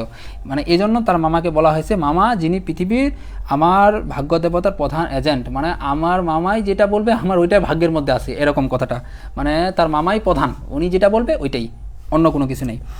যেমন আমরা ভাগ্যের পর বিশ্বাস করি না, ভাগ্যে যেটা আছে ওইটাই, এটা তো আর পরিবর্তন করতে পারবো না আমরা। তো এই ঠিক একইভাবে মানে অনুপম তার মামার প্রতি এরকম একটা বিশ্বাস ছিল। বিবাহ সম্বন্ধে তার একটা বিশেষ মত ছিল, অনুপমের মানে একটা মত ছিল, ধনীর কন্যা ভুল বলছি, ধনীর কন্যা তার পছন্দ নয়, এটা অনুপমের হবে না, এই কথাটা বিবাহ সম্বন্ধে তার একটা বিশেষ মত ছিল। এই কথাটা হলো তার মামার, অনুপমের মামার, মানে বিবাহ বিষয়ে তার একটা মত ছিল। কি মত ছিল, সে মতটা হলো যে ধনীর কন্যা তার পছন্দ নেই, ইম্পর্টেন্ট, ধনীর কন্যা পছন্দ নেই, এটা কার, এটা হলো অনুপমের মামার, তার ধনীর কন্যা পছন্দ ছিল না। এবং আমাদের ঘরে যে মেয়ে আসিবে সে মাথা হেট করিয়া আসিবে, মানে তাদের ধনী কন্যা পছন্দ না, এবং তাদের ঘরে যে মেয়ে আসবে মাথা হেট করে আসবে, মানে সে মাথা উঁচু গলায় কথা বলতে পারবে না, কোনো অন্যায়ের প্রতিবাদ করতে পারবে না, মানে তারা কোনো কিছু একটা বলতেছে সে সেটার প্রতিবাদ করতে পারবে না, অন্যায় বলতে এটা বলতে চাচ্ছি না, মানে তারা কোনো কিছু একটা বললো সেটার প্রতিবাদ করতে পারবে না, এরকম, মানে সবসময় সে তারা যেটা বলবে মেনে নিতে হবে, অর্থাৎ মাথা নিচু করে সবসময় থাকতে হবে, মাথা উঁচু করে কোনো কিছু বলতে পারবে না। তারপরে বলা হয়েছে এই তিনি চান, অথচ টাকার প্রতি আসক্তি তার অস্থি মধ্যায় জড়িত, মানে এরকম অবস্থা হয়ে গেছে যে অনুপমের মামা মেয়ে চান, ঠিক আছে, ধনীর কন্যা আবার চান, মানলাম, কিন্তু সে আবার মাথা নিচু করে থাকবে, মানে ধনীর কন্যা পছন্দ না, বলছি, মানে ধনীর কন্যা পছন্দ না, তার গরিবের পছন্দ, কেন পছন্দ, সে যাতে সবসময় মাথা হেট করে থাকে। কিন্তু আরেকটা বিষয় আবার আছে, সে টাকা কিন্তু আবার প্রচুর চাই, যেন তাদের কাছ থেকে অনেকগুলো পণ নিতে পারে, টাকা নিতে পারে, মানে অর্থাৎ যৌতুক নিতে পারে, শর্টকাট কথায়, মানে এমন অবস্থা রয়েছে তার মধ্যে, মানে সবগুলো বিষয়ে, মানে ধনীর কন্যা পছন্দ না, আবার গরিবের মেয়ে পছন্দ, কিন্তু গরিবের মধ্যে অনেকগুলো সে আবার সম্পদও চাই, এরকম অবস্থা। কিন্তু এমন বেহাই চান যাহার টাকা নাই, অথচ সে টাকা দিতে কসুর করবে না, মানে তিনি এমন মানুষ চান যে টাকা দিতে কসুর করে না, মানে টাকা দিতে তার মধ্যে কোনো ঝামেলা নাই, মানে টাকা চাবে, টাকা ইজিলি কিন্তু দিয়ে দিবে, কোনো সমস্যা নাই। কিন্তু আবার একটা সমস্যা কি আছে আবার, যে টাকা দিতে কোনো কসুর করবে না, মানে আমি মনে করো কথার কথা যে বিয়ে বিষয়ে যে একটা যৌতুক চাচ্ছি যে এত টাকা দিতে হবে, ইজিলি দিয়ে দিবে, কোনো প্রতিবাদ করবে না, এরকম মানুষ চান। আবার গরিবের ঘরে সমস্যা না একটা, মানে গরিবের ঘরে আবার এরকম মানুষও চায়, মানে তার মধ্যে এরকম মন মানসিকতা কেন, কারণ সে মনে করতেছে যে আমাদের চেয়ে যে কোনো যদি মেয়ে গরিবে মানে ধনীর ফ্যামিলি তাদের চেয়ে আসে তাহলে সে সবসময় মাথা উঁচু করে থাকবে। তারা যারা মানে অনুপম এবং তাদের যেটা ফ্যামিলিতে যারা আছে তারা যেটা বলবে সে সেটা মেনে নেবে না, সেটা প্রতিবাদ করবে, বিভিন্ন ধরনের মানে সমস্যা হবে। তো এই জন্য বলছে যে তার গরিবের ঘরে কন্যা পছন্দ। কিন্তু গরিবের হলে কী হবে, টাকা লাগবে, আবার টাকা দিতে হবে, মানে টাকা যা চাইলে যেন টাকা পেয়ে যায়। যা হোক শোষণ করা চলিবে, অথচ বাড়িতে আসিলে গুড়গুড়ির পরিবর্তে বাধা হুকায় তামাক দিলে যাহা নালিশ খাটিবে না। অর্থাৎ গুড়গুড়ি হলো মূলত দীর্ঘ নলযুক্ত এক ধরনের হুকা। মানে হুকা বলতে কীরকম, এখন যেমন বিড়ি সিগারেট খায় না, আগে তোমাদের যদি দাদা দাদি বা নানা নানি কেউ বেঁচে থাকে ওদেরকে বলতে পারবে, পিতা মাতাগুলো অনেকেও বলতে পারে যে আগে কিন্তু হুকা ছিল, এখনও থাকতে পারে অনেকের কাছে, দেখলে তোমরা দেখতে পারো। তো হুকা যে ছিল ওই হুকায় কিন্তু মানে আগে মানে বিড়ি সিগারেটের মতো এখন যেমন বিড়ি সিগারেট এগুলো খাওয়া হয় তখন কিন্তু হুকায় খাওয়া হতো। তো এই যে হুকা ছিল ওই হুকার পরিবর্তে যদি গুড়গুড়ির পরিবর্তে দীর্ঘ নলযুক্ত এক ধরনের হুকা, ওইটার পরিবর্তে যদি বাধা হুকাই বলতে নারকেলের তৈরি এক ধরনের, এটা আবার ধূমপান আর কি, নারকেলের খোলের তৈরি এক ধরনের মানে এটাও ধূমপান, দুইটাই ধূমপান, তবে গুড়গুড়িটা হলো দীর্ঘ নলযুক্ত এক ধরনের হুকা বিশেষ। এর পরিবর্তে যদি বাধা হুকাই দিত, বাধা হুকাই মানে একটু নর্মাল টাইপের, এটাও হুকা কিন্তু এটা একটা নর্মাল টাইপের, নর্মাল বলতে কি নারকেলের খোলের এটা একটা তৈরি আর কি। তো এটা একটু নর্মাল টাইপের ছিল আর গুড়গুড়িটা একটু উচ্চ মানে লেভেলে। তো বলছে যে গুড়গুড়ির পরিবর্তে এরকম বাধা হুকাই তামাক দিলে যাহা নালিশ খাটিবে না। নর্মাল অর্থ এটা, কিন্তু এটা দ্বারা যেটা বোঝাচ্ছে মূলত যে আমরা মনে করো তাদের জন্য মনে করো আমরা বড়টা না দিয়ে যদি ছোটোটাও দিই কোনো একটা বিষয়ে, মনে করো কথার কথা আমরা তাদেরকে মনে করো মাছ এমনি জাস্ট একটা উদাহরণ দিচ্ছি, বিভিন্ন ধরনের মাছ মাংস এগুলো ভালো ভালো আইটেম দিয়ে না খায়, আমাদের মনে করো ডাল ভাত খায় তাদেরকে পাঠিয়ে দিলাম, তাহলে এটার জন্য তারা অবজেকশন করতে পারবে না যে কেন আমরা তাদেরকে ডাল ভাত খাওয়াইলাম, তাদেরকে কেন মাছ মাংস খাওয়াইলেন না, ভালো তরকারি রান্না করে খাওয়াইলেন না, তারা আসলো। তো এইটাই তারা বলতেছে যে মানে অনুপমের মামার এটাই মানে ধারণা যে তাদেরকে আমরা কোনো জিনিসে যেটা মানে দরকার ছিল, মানে বড় যেটা দেওয়ার দরকার ছিল ওইটা না দিয়ে যদি ছোটোটা দিয়ে আমরা কাজ চালাই দিই, যাতে তারা কোনো নালিশ না করে, কোনো তারা মানে ওইটা বিষয়ে কোনো যেন প্রতিবাদমূলক বিভিন্ন ধরনের কথা না বলে, এই জিনিসটা। এরপরে যেটা রয়েছে একটু ডিটেলসে বলতেছি, কারো কি কোনো বিরক্ত লাগতেছে আবার। আর আমরা দেখতে পাচ্ছি এখানে কয়েকজন আমাদের সাথে যুক্ত আছো, তো তোমাদের আমি একটা বলে দিই যেহেতু আসো এখানে কয়েকজন, যে আমি তোমাদের মানে সকলের যে যারা আসো তোমাদের গুগল মিটটা বুঝো মানে জুমের মতো আর কি, সরাসরি প্রশ্ন করতে পারবা। তো ওইটার জন্য ফ্রি আমি ক্লাস নিতে চাচ্ছি। এখন কোন টপিকের উপর ক্লাস নিব এখন তোমরা সাজেস্ট করতে পারো, এখন আমি চেষ্টা করব সেগুলোর উপর ক্লাস নেওয়ার আর কি। তো বাংলা বা ইংরেজি, বা তোমরা যদি বিশ্ববিদ্যালয়ে ভর্তি প্রস্তুতির বাংলা ইংরেজি নিতে বলো সেটাও নিতে পারবো, সমস্যা হবে না আশা করি। তারপর হলো সাধারণ জ্ঞান আছে, এরপর হলো তোমাদের অর্থনীতি রিলেটেড কোনো যদি প্রবলেম হয়ে থাকে অর্থনীতি, তারপর হলো আইসিটি, এগুলো সবগুলো বিষয়ে কিন্তু ক্লাস নেব, এবং এগুলো হলো তোমাদের ফ্রি কোনো কিন্তু টাকা দিয়ে না, এগুলো হলো গুগল মিট বা জুম যেটাই হোক তোমাদের জন্য যেটা পছন্দ হবে, আমি সেখানে ফ্রি তোমাদের জন্য মানে ক্লাস নেওয়ার পরিকল্পনা করতেছি। এখন তোমাদের যদি কোনো মতামত থাকে আমাকে জানাবা, আমি চেষ্টা করব তোমাদের মানে সর্বোচ্চটা প্রোভাইড করার, কারণ আমাকেও মানে ক্লাস নিতে এগুলো নিতে খুব ভালো লাগে, তোমরা আমার কথা শুনেই বুঝবা যে আমার এগুলো একটু পছন্দ আর কি বেশি। তো তোমরা চাইলে আমাকে জানাইতে পারো এই বিষয়ে যে তোমাদের সিদ্ধান্ত কি, তারপর পরবর্তীতে আমি প্ল্যান করব এই বিষয়ে। এবং আমি এগুলো যদি তোমাদের ওরকম দেখি সবার রেসপন্স ভালো পাই, তাহলে কিন্তু আমি রুটিনটা দিয়ে দেবো যে কোন দিন কোন টপিকের মানে কোন সাবজেক্টের উপর ক্লাস হবে। তো এইভাবে ধারাবাহিকভাবে আমাদের প্রতিদিন একটা করে ক্লাস নেওয়া হবে, এবং এটা আমরা লাইভও নিতে পারি ক্লাসটা। তাছাড়া আমরা এই ক্লাসটা তোমাদের যদি দেখি যে অনেকের সমস্যা সরাসরি ওই বিষয়ে টপিকের উপর কথা বলতে হবে, তাহলে আমরা গুগল মিট বা জুমে সেই ক্লাসটা নেব। তো তোমাদের এখন মতামত তোমরা জানাবা আমাকে আশা করি। তো আমরা তাহলে পরবর্তীতে যাই। দেখো আমার বন্ধু হরিশ যে কোথায় কাজ করে, যে কানপুরে কাজ করে, তাহলে তার বন্ধু কে ছিল, হরিশ। কার বন্ধু, অনুপমের বন্ধু হরিশ ছিল, ইম্পর্টেন্ট কিন্তু। তাহলে অনুপমের বন্ধু কে ছিল, হরিশ, এবং সে কোথায় কাজ করে, কানপুরে কাজ করে। আর অনুপমের বাসা কোথায়, অনুপমের বাসা যে যে রয়েছে তার কিন্তু সে কলকাতায়, খুব ইম্পর্টেন্ট। অনুপমের বাসা হলো কলকাতা, আর অনুপমের যে বন্ধু হরিশ তার বাসা হলো কিন্তু কানপুর। সে ছুটিতে কলিকাতায় আসিয়া আমার মন উতলা করিয়া দিল। সে কোথায় আসলো, এই যে ছুটি ছিল তার ছুটিতে সে কলকাতায় আসলো। যেমন আমরা মনে করি বিভিন্ন ধরনের ছুটিতে বাসায় যাই, ঠিক তেমনিভাবে তার এক বন্ধু ছিল সে বাসায় যায়। যদিও আমার বাসা অনেক দূর, আমার মানে বিশ্ববিদ্যালয় থেকে অনেক দূরে পড়ে গেছে, মানে একবারে প্রচুর অনেক পরিমাণ দূরে হয়ে গেছে। তো এই জন্য বলছে যে সে ছুটিতে কলিকাতায় আসিয়া আমার মন উতলা করিয়া দিল, ওই যে তার বন্ধু যে ছিল হরিশ সে। এবং সে বলিল, ওহে মেহে যদি বলো একটা খাসা মেয়ে আছে। খাসা বলতে এখানে নর্মাল বোঝাচ্ছে, আমরা মানে যে কোনো মেয়ে, সুন্দর মেয়েকে যেরকম বলি ওই রকম সেও বললো আর কি, বন্ধুদের সাথে যেভাবে আমরা কথা বলি সুন্দর মেয়ে কোনো দেখলে ওই রকম সেও বলতেছে। এই যে অনুপমের যে বন্ধু সেটা হলো হরিশ, বলতেছে একটা যদি মেয়ে বলো খুব সুন্দর একটা মেয়ে আছে, ওইভাবে বলতেছে, মানে খাসা বলতে উপযুক্ত ভালো আর কি, এইটা বলতে চাচ্ছে আর কি। কিছুদিন পূর্বে MA পাস করেছি। MA হলো মাস্টার্স, যেটাকে আমরা বলি আর কি, MA মাস্টার্স অফ আর্টস, যেটা পূর্ণরূপ আর কি। তো সামনে যত দূর পর্যন্ত দৃষ্টি চলে ছুটি, তারপর ধু ধু করিতেছে, পরীক্ষা নাই, উমেদারি নাই, চাকরি নাই, নিজের বিষয় দেখিবার চিন্তা নাই, শিক্ষাও নাই, ইচ্ছাও নাই, থাকিবার মধ্যে ভিতরে আছেন মা এবং বাইরে আছেন মামা। বলতেছে যে আমি কিছুদিন পূর্বেই MA পাস করিয়াছি, কিন্তু এখন যা শুধু ছুটিতে আছি। ছুটিতে বলতে কীরকম, এখন শুধু কোনো কাজ নাই, বেকারের মতো বসে আছি, শুধু মানে কোনো কাজ নাই, কোনো কিছু নাই, যা শুধু বসেই আছি। মানে আমার যা কিছু করা লাগে সব কিছু করতেছে আমার ভিতরে হলো মা, এবং আমার বাইরে আছে মামা। মানে তার আর কিছুই করতে হচ্ছে না, মানে সব কিছু তারাই দেখাশোনা করতেছে। এরপরে দেখো, এই অবকাশের মরুভূমিতে, অবকাশের মরুভূমি বলতে তার প্রচুর যে ছুটির যে সময়টা, এটাকে মূলত ইঙ্গিত করতেছে। যে অবকাশের মরুভূমির মধ্যে আমার হৃদয় তখন বিশ্বব্যাপী নারীরূপে মরীচিকা দেখিতেছিল। মানে মরীচিকা নর্মালি কি বুঝাই, দেখো মরীচিকা আমরা বিষয়টা দ্বারা কি বুঝি, এটা নর্মালি অনেকে বুঝবা যে তোমরা যাদের যদি কোনো বড় যদি হাইওয়ে থাকে, তোমরা হাইওয়ে দিকে লক্ষ্য করলে দেখবা, সহজ বোঝার উপায় আর কি, যে মানে দূরে মনে হয় দেখতেছো এইখানে মনে হয় পানি আছে, এরকমটা মনে হয় না নাই?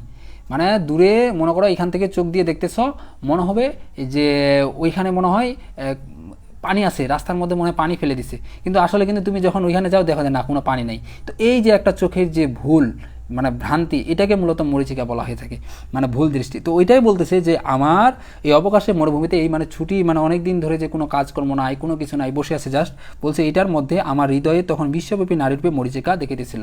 মানে তার একটা মানে বিয়ের যে মানে ইঙ্গিত, মূলত এটাকে বলতেছে যে নারীর প্রতি তার একটা টান ভাব সৃষ্টি হয়েছে। আকাশে তাহার মানে এভাবে দেখতেছে, কিন্তু বাস্তবে আবার তো নাই, মানে কল্পনা করতে চাই, কল্পনার জগতে মেয়েকে নিয়ে আর কি। আকাশে তাহার দৃষ্টি, বাতাসে তাহার নিঃশ্বাস, তরু মর্মরে তাহার গোপন কথা, এই যে একটু আগে বললাম। মানে তার তো মনে করো বয়স চলে যাচ্ছে, তো এখন সে তো এইগুলো বিষয়ে আর তার মা এবং মামাকে বলতে পারছে না, তো এখন এগুলো ওই জন্য বলতেছে যে এটা মানে মরীচিকার মতো অবস্থা হয়ে গেছে, মানে সেগুলো জাস্ট ভাবনার মধ্যে আছে, তার বাস্তবে এগুলো হয় নাই। এমন সময় হরিশ আসিয়া বলিল, মেয়ে যদি বলো তবে। মানে তার বন্ধু হরিশ এসে তাকে একটা উস্কানিমূলক কথা বলে, যে বন্ধু একটা মেয়ে আছে, যদি বলিস কি শুনবি, মেয়েটা কিরকম, কোথায় আছে, এরকম অবস্থা আর কি। তা আমার শরীর মন বসন্ত বাতাসের বকুল বনের নবপল্লব রাশির মতো কাঁপিতে কাঁপিতে আলো ছায়া মুনিতে লাগিল। মানে কল্পনা, মানে অর্থাৎ সে বলতেছে যে তার যেরকম মানে এরকম অবস্থা হয়েছে, যে আমার অনুপমের যেমন আছে, যে এই কথাটা শোনার পর, এই যে একটু ভুল বলছি শুনো, যে এই কথাটা যখন বলল অনুপমের বন্ধু হরিশ, যে মেয়ে যদি বলো একটা ভালো মেয়ে আছে তবে, মানে তখন এই কথাটা শোনার পর অনুপম তার মনের মধ্যে একটা মানে কল্পনা সৃষ্টি হলো, এই তাহলে একটা নতুন মেয়ে খবর পাইছে, আবার তার বিষয়ে মানে নতুন কল্পনা, চিন্তা ভাবনা, এই বিষয়গুলোকে মূলত এখানে এই লাইনটা দ্বারা মূলত প্রকাশ পাচ্ছে আর কি মূলত। অর্থাৎ আমার শরীর মন কাউকে নিয়ে কল্পনা করতে লাগলো, নর্মাল উদাহরণ আর কি যদি বলতে যাই, ওই লাইনটার যদি অর্থ নর্মাল, অর্থাৎ সে তাকে নিয়ে মূলত নতুন যে একজন বললো তাকে নিয়ে চিন্তা করতে লাগলো। হরিশ মানুষটা ছিল রসিক, ইম্পর্টেন্ট, খুবই খুবই ইম্পর্টেন্ট। হরিশ ছিল কি রসিক, রসিক মানে কি, মানে সহজে সে রস জমাইতে পারতো। মনে করো এরকম দেখো না তোমাদের আত্মীয় বা বন্ধু বান্ধবদের মধ্যে, সে যেখানে যাইতো খুব সহজে রস জমাইতে পারতো, মানুষদের সাথে কথা বলতে পারতো খুব সহজে, ইজিলিভাবে। তো এরকম হরিশ ছিল, রস দিয়ে বর্ণনা করিবার শক্তি তাহার ছিল, মানে খুব ইজিলিভাবে সে মানে খুব মানুষদেরকে হাসাইতে পারতো খুব সহজে, মানে খুব ফানি ফানি কথা বলতে পারতো। আর আমার মন ছিল তৃষ্ণাক্ত, তৃষ্ণাক্ত বলতে নর্মালি আমরা জানি পিপাসা, তৃষ্ণাক মানে অনেক পিপাসা লাগা, কিন্তু এখানে মূলত এখানে তার যে তৃষ্ণাক্ত বলতে মূলত বোঝাচ্ছে ইচ্ছা বা আকাঙ্ক্ষা বা আগ্রহ, যেটাকে বুঝবে আর কি। অর্থাৎ তার বিয়ের প্রতি একটা ইচ্ছা বা আগ্রহ, এটা ছিল অনেক। আমি হরিশকে বলিলাম, একবার এই যে মামার কাছে কথাটা পাড়িয়ে দেখো, মানে সে হরিশকে বলল যে এই যে বিষয়টা, বিয়ের বিষয়টা একবার এটা মামার কাছে বলে দেখো তো, মানে আস্তে আস্তে তাকে বলতেছে যে এটা একবার মামার কাছে বলে দেখো, কি বলে উনি এভাবে। তারপর হরিশ আসর জমাইতে অদ্বিতীয়। হরিশ কি ছিল, এই যে একটু আগে বললাম, মানে আসর মানে খুব সুন্দরভাবে সে মানুষদের কাছে ফানি ফানি কথা বলতে পারতো, আনন্দের কথা বলতে পারতো। এই জন্য তার মানে তার পাশে আশেপাশে সবসময় মানুষ থাকতো, মানে মানুষ বসলেই তাকে বলতো যে এই তুমি 2-4টা কথা বলো, এই বলো সেই বলো, মানে যারা মানে তার কথাগুলো শুনে সবাই মজা পাইতো আর কি এক কথায়। ওই জন্য বলছে আসর জমাইতে অদ্বিতীয়। অদ্বিতীয় মানে হলো শ্রেষ্ঠ, খুব ভালো ছিল, এই জন্যই তাহার সর্বত্র খাতির। অবশ্যই দেখো তোমার মধ্যেই, তোমার যে তোমরা যারা এখানে পড়ালেখা করতেছো তোমাদের মধ্যে দেখো, তোমাদের বন্ধুদের মধ্যে যারা একটু ভালো কথা বলতে পারে, কথা বলতে বলতে কি খুব আনন্দ দিতে পারে, বিনোদন দিতে পারে, তার সাথে দেখো সবাই কথা বলে। কেন বলে? কারণ তার সাথে কথা বললে মজা পায়, আনন্দ পায়। তো ওই রকম এই যে হরিশ ছিল, তার সাথে সবাই মনে কথা বললে আনন্দ পাইতো, মজা পাইতো, এজন্য মানে ওর তাই সর্বত্র খাতির, মানে সব জায়গায় এই জন্য তার সম্মান ছিল। মামাও তাহাকে পাইলে ছাড়িতে চান না, মানে তার যে মামা রয়েছে সেও তাকে মানে ছাড়তে চায় না। তাকে যখনই কাছে পায় তখনই মনে করো তার সাথে কথা বলতে শুরু করে আর কি, তার সাথে আলাপ আলোচনা করে। কথাটা তার বৈঠকে উঠিল, মানে মামা তাকে, তারপর কথাটা এই যে বিয়ের বিষয়টা অনুপমের, এটা বৈঠকে উঠিল, অর্থাৎ মামার ওইখানে বলা হইল মেয়ের চেয়ে মেয়ের বাপের খবরটাই তাহার কাছে গুরুতর। কার কাছে? সহজ দাঁড়ান, কার কাছে হবে এটা? এটা হলো ইয়ার কাছে হবে, অনুপমের মামা। কেন? কারণ এটা তো আগেই বলছি যে তার মামা যে ছিল, তার মামা কী ছিল, কী ছিল বলতো? তার মামা ছিল মূলত অর্থর প্রতি যার যে লোভ, এই লোভটা ছিল অনেক বেশি, এবং মেয়ে যেন নিচু হয়ে থাকে এই জিনিসটার প্রতি। তো ওই জন্য বলছে যে কথাটা তার বৈঠকে উঠিল, ঠিক আছে, কিন্তু এই যে বৈঠকে উঠার পর তিনি মূলত মেয়ের চেয়ে মেয়ের বাপের খবরটাই তার কাছে গুরুত্ব। মানে মেয়ের বাপ কীরকম, তার মধ্যে অনেক অহংকার আছে নাকি, সে আবার কি মানে টাকা দিতে পারবে ঠিকমতো তাকে, যতগুলো যৌতুক তারা চাবে, এই বিষয়গুলো তার কাছে সবচেয়ে গুরুত্ব। মেয়ে কি হয় না হোক ওটা দেখার বিষয় না, মানে মেয়ে পঙ্গু নাকি নাকি মানে কোনো মানে সমস্যা আছে নাকি, মেয়ে বিষয়ে কোনো ওগুলো দেখার বিষয় নেই। টাকা, তার কাছে মূলত মেইন যে প্রধান যে জিনিস সেটা হলো টাকা। টাকা হলে হয়ে গেল, অত কোনো দেখার বিষয় নেই। এবং মেয়ে যেন তার কাছে নিচু হয়ে থাকে, এবং তারা মানে তার মেয়ে বা যারাই হোক তারা যেন তাদের কাছে উঁচু গলায় না থাকতে পারে। বাপের অবস্থা তিনি যেমনটি চান তেমনটি, এই যে মিলে গেছে, মানে তাদের মানে যেমনটা তারা চাইছিল তাদের অবস্থা মানে থাকবে একই আছে। এককালে ইহাদের বংশে লক্ষ্মীর মঙ্গলঘাট বলা ছিল। লক্ষ্মীর মঙ্গলঘাট দ্বারা এখানে বোঝাতে হচ্ছে, মানে বোঝানো যেটা হচ্ছে সেটা হলো কি প্রাচুর্যে ভরা, মানে একসময় তাদের মধ্যে সচ্ছল অবস্থা ভালো ছিল, মানে অনেক অর্থ সম্পদের মালিক ছিল। এখন তারা শূন্য বলিলেই হয়, অথচ তলায় সামান্য কিছু বাকি আছে। দেখো না, যারা ধনী ফ্যামিলি, মানে আগে থেকেই তোমাদের এলাকায় তোমরা দেখবা যে আগে থেকে খুব প্রচুর অনেকগুলো টাকা ছিল, কিন্তু তারপরও এখনও যদিও মানে তারা অতগুলো টাকা নেই, কিন্তু তারপরেও কিন্তু তাদের মধ্যে কিছু না কিছু থাকে কিন্তু। তো ওই জিনিসটা এখানে বলতেছে যে যদিও অনেকগুলো ছিল কিন্তু বর্তমানে যদিও এখন শেষ হয়ে গেছে, তাও কিছু তলার মধ্যে আছে। দেশে বংশমর্যাদা রাখিয়া চলা সহজ নয় বলিয়া ইনি পশ্চিমে বলতে ভারতের পশ্চিমা অঞ্চলে আর কি বাস করিতেছেন। সেখানে গরিব গৃহস্থের মতো থাকেন, একটি মেয়ে ছাড়া তার আর কেউ নাই।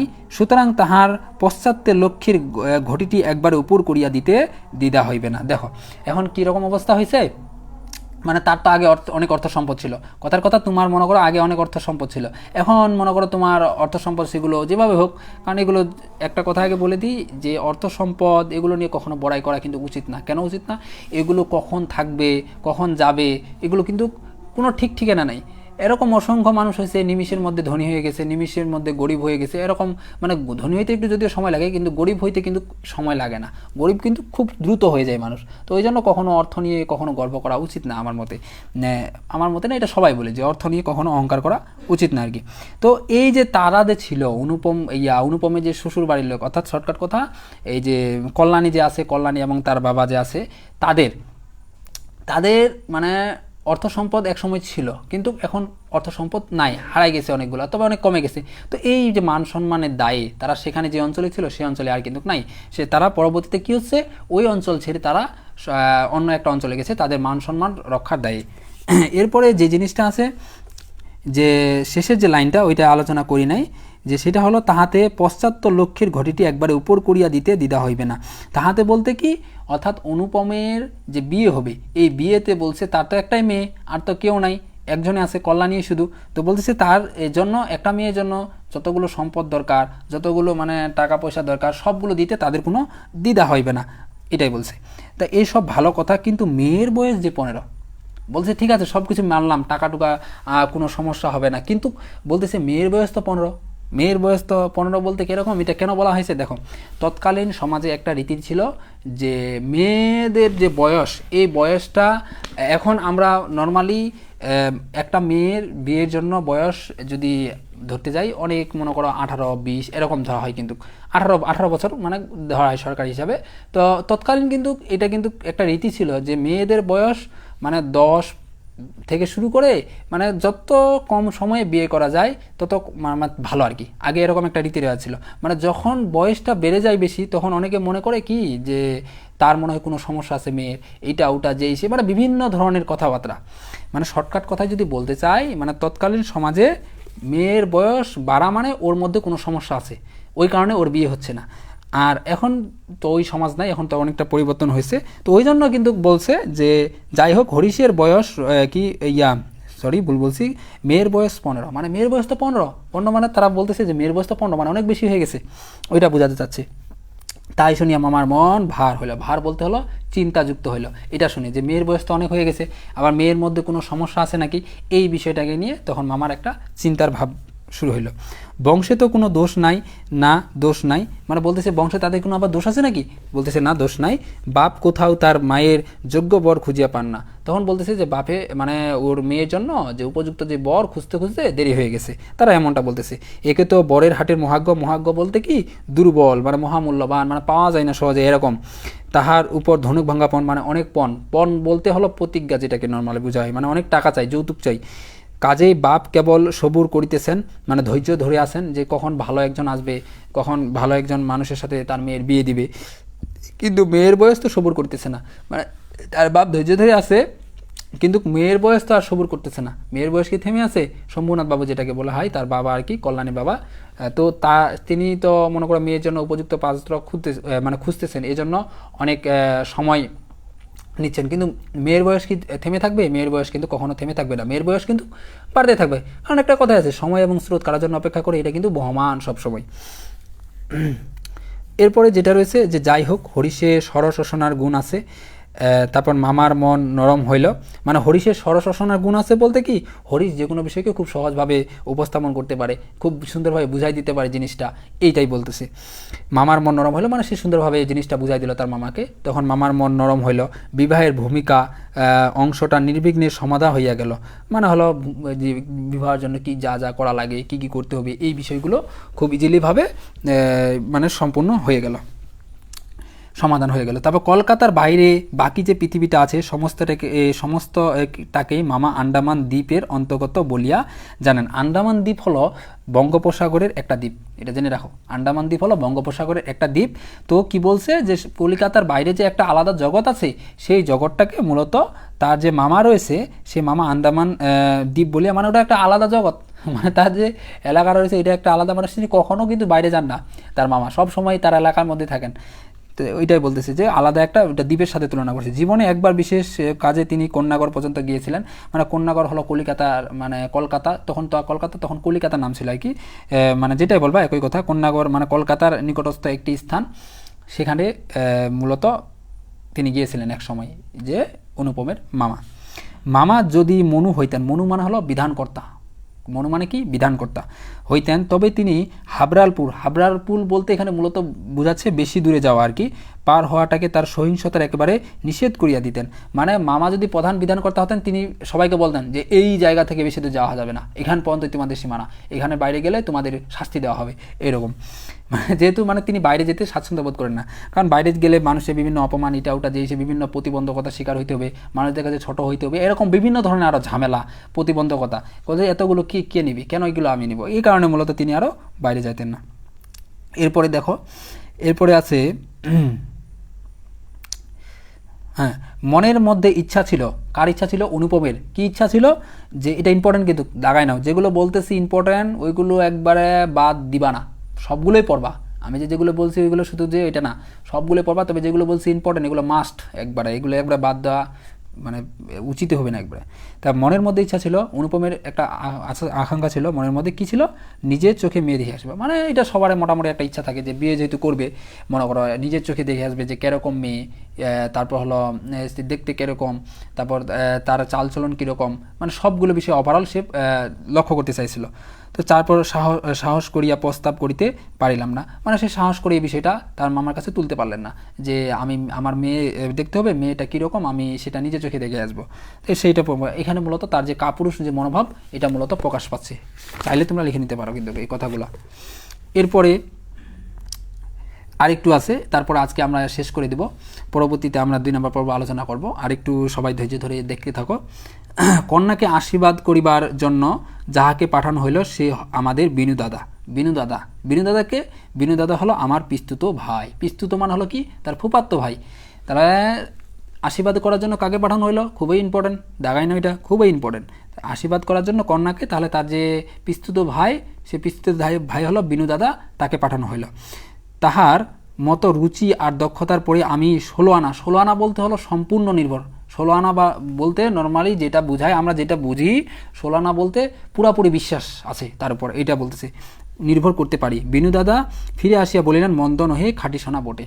মানে তার যে ফুফাতো ভাই রয়েছে বিনু দাদা, সে তার উপর তার পুরাপুরি বিশ্বাস আছে যে না সমস্যা নাই, যেহেতু আমি যাইতে পারি নাই, সে যাচ্ছে, তার প্রতি বিশ্বাস আছে, সে যেটা বলবে বা দেখবে তার মানে পুরো কনফিডেন্স আছে তারপর যে না সে ভুল করবে না, সে যেটা দেখবে মানে সঠিক সিদ্ধান্তটাই নেবে, ভালো না খারাপ কীরকম সে সঠিকটাই বলবে। তো এরপরে বিনু দাদা ফিরে এসে তাকে বললো যে মন্দ নহে খাঁটি সোনা বটে। তার মানে এই কথাটা বলা মানে কি, তার মানে অবশ্যই সে সুন্দর রয়েছে, ভালো রয়েছে।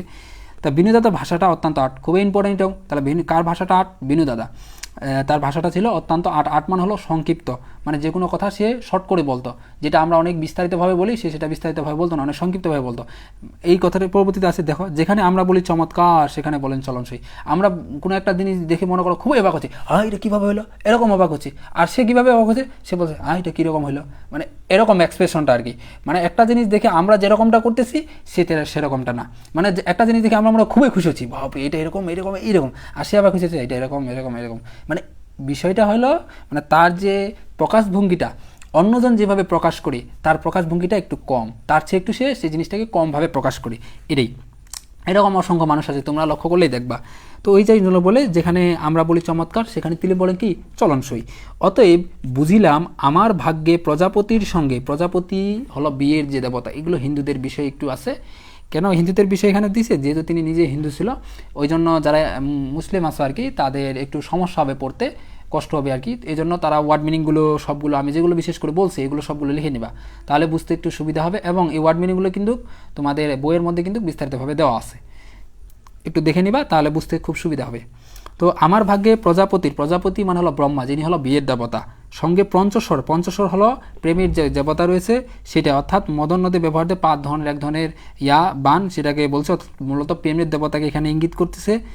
যে বলছে আমার ভাগ্য প্রজাপতির সঙ্গে পঞ্চস্বরের কোনো বিরোধ নাই, অর্থাৎ এখানে মূলত বোঝাচ্ছে আমি যাকে পছন্দ করতেছি তার সাথে সুন্দর আমার বিয়ে হবে। মানে সে বলতেছে যে আমার ভাগ্য দেবতার প্রজাপতির সঙ্গে পঞ্চস্বরের কোনো বিরোধ নাই, মানে তার যে ভাগ্যে রয়েছে এটার সাথে এই যে যে বিয়ের দেবতা এবং যার প্রতি এবং প্রেমের যে দেবতা রয়েছে এটার কোনো বিরোধ নাই, তাদের মধ্যে কোনো সাংঘর্ষিক নেই। অর্থাৎ মূলত এটাকে দ্বারা যেটাকে বোঝাচ্ছে যে আমি যাকে পছন্দ করতেছি তার সাথে যে আমার বিয়ে হবে বা এই বিষয়ে কোনো ঝামেলা নাই, মানে যাকে পছন্দ করবো তার সাথে বিয়ে হবে এরকম, মানে অর্থাৎ তার এই বিষয়টাকে সে মূলত ইঙ্গিত করতেছে তার বিয়ের সাথে। মূলত নর্মাল বিষয় হলো এটা যে মানে এখন বিয়ের দেবতার সাথে যে প্রেমের দেবতা এটার কোনো সাংঘর্ষিক বিষয় নাই, ঠিক তেমনিভাবে তার যে সে যাকে পছন্দ করতেছে তার সাথে তার যে বিয়ের যে বিষয় হবে সেটা বিষয়ে কোনো সাংঘর্ষিক বা কোনো ঝামেলা নাই। এই যে আজকে মূলত এখানে ছিল আমাদের 1 নম্বর পর্ব, এটাই মূলত আমাদের আজকের আলোচনা পর্ব ছিল। এখন আমাদের সাথে শেষ পর্যন্ত কয়েকজন ছিল, যদিও এখানে নামগুলো দেখা যাচ্ছে না, জাস্ট আমি শুধু মানে ছবিগুলো দেখতে পাচ্ছি। তোমরা চাইলে কমেন্ট করতে পারো তোমাদের ক্লাসটি আজকের কেমন লাগলো, তো আমি তাহলে মানে বুঝবো যে ক্লাসটি তোমাদের উপকার হইল কিনা। আর যদি আরেকটা হলো যেটা পরিকল্পনা আমি আবারও বলতে চাচ্ছি তোমাদের উদ্দেশ্যে সবার সুবিধার্থে, আমি তোমাদের মানে প্রতিদিন যে গুগল মিট বা গুগল মিটে নেওয়া বেশি ভালো হবে জুমের চেয়ে। আর গুগল মিট অ্যাপ লাগবে না, তোমরা জাস্ট এই যে তোমাদের জিমেল থাকলে মোবাইলে জিমেল যদি থাকে ওই অ্যাপটা দিয়ে হোক করা যায়। তো ওই গুগল মিটে প্রতিদিন মনে করো আমি ওইখানে ক্লাস নিব, এবং গুগল মিটে ক্লাস নেওয়ার সুবিধা কি বলি, ওইখানে ক্লাস নিয়ে তুমি প্রশ্ন করতে পারবা যে কোনো, এবং এটা কোনো আমি টাকা দিয়ে নিচ্ছি না, এটা ফ্রিভাবে তোমাদের যাতে সবার সুবিধা হয় পড়ালেখার এর সুবাদে প্রতিদিন সন্ধ্যায় একটা করে ক্লাস নেব। এখন তোমরা যদি ওরকম দেখি সবার রেসপন্স পাই, চাহিদা সবার থাকে, তাহলে এরকম পরিকল্পনা নেব। এখন যদি দেখি আবার কারোর মধ্যে এই বিষয়ে কোনো চাহিদা নাই, কোনো আগ্রহ নাই, তাহলে কিন্তু হবে না। যদি এরকম আমি আগ্রহ পাই, যদি 2টা স্টুডেন্টও আমি পাই এরকম 2 জন 3 জন বা 5 জন, তাহলে আমি অবশ্যই নিব। বিশ্ববিদ্যালয়ে ভর্তি প্রস্তুতির জন্য বলো, বিশ্ববিদ্যালয়ে ভর্তি প্রস্তুতি রেখে দেয়, এগুলো কিন্তু অনেক বিষয় আছে বিশ্ববিদ্যালয়ে ভর্তি প্রস্তুতির। বিশ্ববিদ্যালয়ে ভর্তি প্রস্তুতির জন্য আমি কিছু কথা বলছি কয়েকটা লাইভে, যারা লাইভটাতে দেখছো অনেকটা উপকার হবে আশা করি। তো এগুলো কিন্তু অনেক বিষয় আছে বিশ্ববিদ্যালয়ে, যেমন অনেকে যে বলে বিশ্ববিদ্যালয়ে আমি কি চান্স পাবো না, এগুলো মেইন বিষয় তোমার হলো পরিশ্রমের পর। যে পরিশ্রম করে সেই কিন্তু চান্স পায়, এবং কিছু টেকনিক আছে, ট্রিক্স আছে, এগুলো ফলো করতে হয়। এখন তুমি কোন শিক্ষকের কাছে পড়তেছো না পড়তেছো এগুলো কিন্তু বড় মানে ফ্যাক্ট বিষয় না আর কি, মেইন বিষয় কিন্তু এটাই। তো এখন এই প্রসেসটা কিন্তু অনেকে বুঝে না, এই জন্য কিন্তু ঝামেলা হয়। তো আজকে তাহলে তোমরা যদি যারা আসো এখানে, তোমাদের যদি কোনো কিছু আরও জানার থাকে বলতে পারো। আমার তো পরিকল্পনা বললাম, এবং এটা কীরকম লাগলো সবার একটু জানাইবা। আমি চেষ্টা করব তোমাদের সর্বোচ্চ কিছু দেওয়ার। আর তোমাদের যদি কারো সমস্যা থেকে থাকে কোনো বিষয়ে, তাও জানাবা। আমি চেষ্টা করব যে কোনো, শুধু যে পড়ালেখা মানে রিলেটেড, এমনিতে কোনো বিষয়ে যদি পরামর্শ নেওয়া লাগে সমস্যা নেই, আমাকে অলওয়েজ তোমরা নক দিতে পারো। আমার ফেসবুক আইডি সবসময় চেষ্টা করবা, যে হোয়াটসঅ্যাপে বা ফেসবুক আইডিগুলো দেওয়া থাকে কিন্তু আমার পেজে, তারপর হলো তোমার ইউটিউবে, যে সব জায়গায় মোটামুটি দেওয়া আছে। তোমার হোয়াটসঅ্যাপের লিঙ্ক বিশেষ করে সব জায়গায় দেওয়া আছে, তো সেখানে নক দিবা। চাইলে তোমরা ফোনও দিতে পারো যদি কারো কোনো ওরকম জরুরি সমস্যা থাকে। আমি সবগুলো আশা করি চেষ্টা করব তোমাদের যেটা আমার প্রাপ্ত অভিজ্ঞতা থেকে সেটা সমাধান দেওয়ার। তো আজকের লাইভটা তাহলে এখানে শেষ করতেছি। আশা করি তোমরা এনজয় করেছো আজকের লাইভটা। তাহলে সবাই ভালো থাকবা, সুস্থ থাকবা। পরবর্তীতে আমরা মূলত কালকে এই যে অপরিচিতা গল্পে যে 2 নম্বর পর্ব, সেই 2 নম্বর পর্ব নিয়ে আবার তোমাদের সামনে উপস্থিত হব। তো দেখা হচ্ছে কালকে পর্বে। তো তখন পর্যন্ত সবাই ভালো থাকো, সুস্থ থাকো। আসসালামু আলাইকুম।